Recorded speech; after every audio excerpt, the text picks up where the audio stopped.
नमस्कार दोस्तों, हमारे चैनल पर आपका स्वागत है। जय श्री कृष्णा, राधे राधे, हर हर महादेव, ओम नमो भगवते वासुदेवाय नमः। जय श्रीमन नारायण। दोस्तों आज हम सुनेंगे राधा रानी के कहानियाँ। आइए चलिए सुनते हैं राधा रानी की कहानियाँ। राधा और कृष्ण की लीला की भूमि वृंदावन से तो आप सभी परिचित ही होंगे। इसी वृंदावन में एक संत रहा करते थे। वह श्रीमद् भागवत गीता में बहुत श्रद्धा रखते थे। वह बड़े नियम से भागवत गीता के एक अध्याय का रोज पाठ करते और उस श्री कृष्ण की प्रेमिका राधा रानी को अर्पण करते। वह घर में ही रहा करते थे, कहीं आते जाते नहीं थे। वह या तो भागवत गीता का पाठ करते या राधा रानी के नाम की माला फेरते। संत के कुछ भक्त थे जो रोज उनकी झोपड़ी में भोजन दे जाते थे। इस तरह उनका गुजारा चल रहा था। ऐसे ही कई वर्ष बीत गए, पर एक दिन की भी ऐसा नहीं था कि राधा रानी को भगवत गीता का पाठ नहीं सुनाया हो। धीरे धीरे वह बूढ़े होने लगे, आंखों की रोशनी कम होने लगी। एक दिन पाठ करते समय उन्हें अक्षर धुंधले दिखने लगे। फिर तो दिखना और भी कम हो गया। अब वह उन्हें बहुत कष्ट हुआ, यह सोचकर कि अब पाठ कैसे करेंगे। वो रोने लगे। आंखों की रोशनी जाने का गम नहीं था उन्हें। गम तो उन्हें इस बात का था कि राधा रानी को भगवत कैसे पढ़कर सुनाऊंगा। वह मन ही मन कृष्ण भगवान का स्मरण करने लगे। प्रभु, आपने मेरे साथ यह क्या किया? अब मैं राधा रानी को कैसे पाठ सुनाऊंगा? इसी सोच में वह भूखे ही रह गए। वह राधा रानी को पाठ सुनाने के पश्चात ही भोजन करते थे। दिन बीत गया और शाम होने लगी।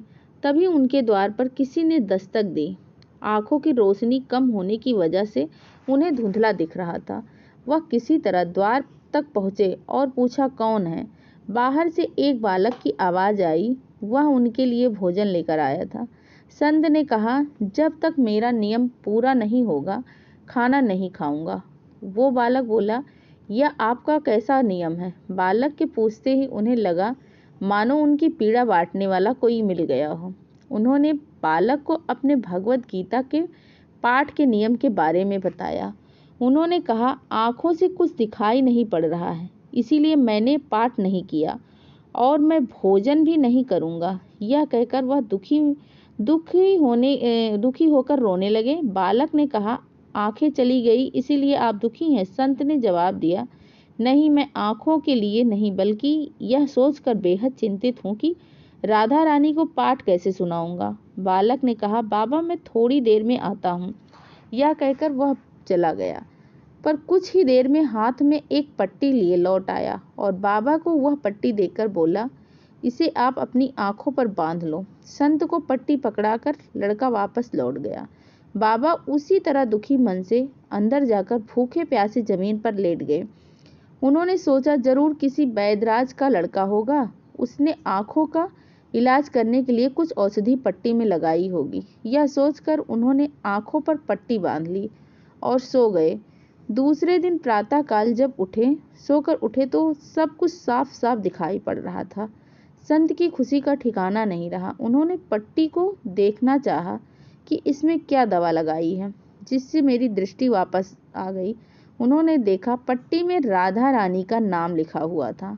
यह देखकर खुशी से संत की आंखों में आंसू आ गए।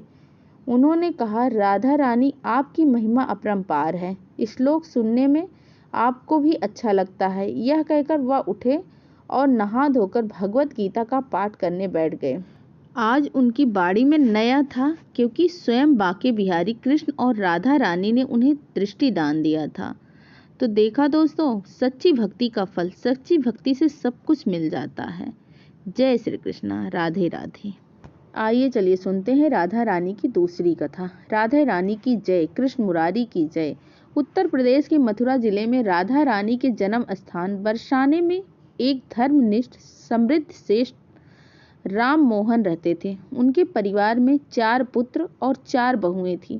काफी समय पहले ही उनकी पत्नी का देहांत हो चुका था। सेठ जी के पास धन संपत्ति की कोई कमी नहीं थी, तो बस एक बेटी की कमी थी। एक बार एक संत महाराज उनके यहाँ भोजन करने आए।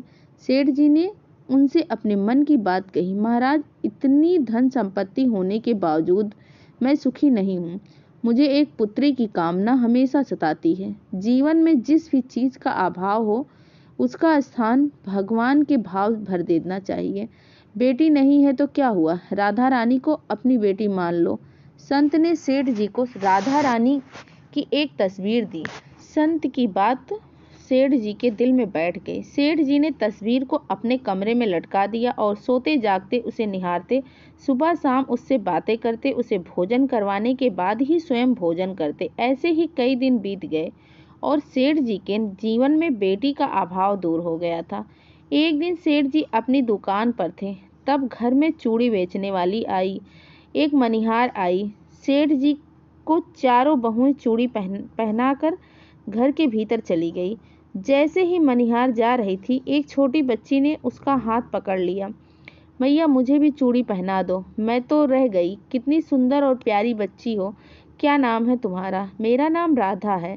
लगता है सेठ जी के घर कोई मेहमान आई होगी, उनकी बेटी है। चलो तुम्हें भी रंग बिरंगी चूड़ियाँ पहना देती हूँ। बच्ची को चूड़ी पहनाने के बाद मनिहार सेठ जी के पास चूड़ियों के पैसे लेने पहुंची। सेठ जी, मैंने घर में सभी को चूड़ियाँ पहना दी है, अब मेरा हिसाब कर दीजिए। सेठ जी बोले, अरे वाह, पहनाए आई, चूड़ियाँ अभी पैसा देता हूँ। सेठ जी ने गिनकर मनिहारन को पैसे दिए। मनिहारन ने कहा कि सेठ जी मुझे ज़्यादा पैसे चाहिए, तो कम से कम ये पैसे कम है, चूड़ियाँ के पैसे बढ़ा दिए क्या? नहीं सेठ जी, मैंने दाम नहीं बढ़ाए हैं। आमतौर पर आपके घर में 4 लोगों को चूड़ी पहनाती हूँ, लेकिन आज 5वें को पहनाकर आई हूँ। सेठ जी बोले, मेरे घर में तो सिर्फ 4 बहुएं ही हैं, 5वां कौन आ गया? सेठ जी ने सोचा मनिहारन उनसे ज़्यादा पैसे लेने की कोशिश कर रही है, तो यह ले पकड़, जब घर में चूड़ी पहनने वाले 4 लोग हैं तो 5वां के पैसे मैं क्यों दूँ? उसके बाद सेठ जी ने 4 बहुओं को चूड़ियों के दाम देकर मनिहारन को भेज दिया और घर आकर अपनी चारों बहुओं से पूछने लगे कि तुम चारों के अलावा किसी और ने भी चूड़ियाँ पहनी थी?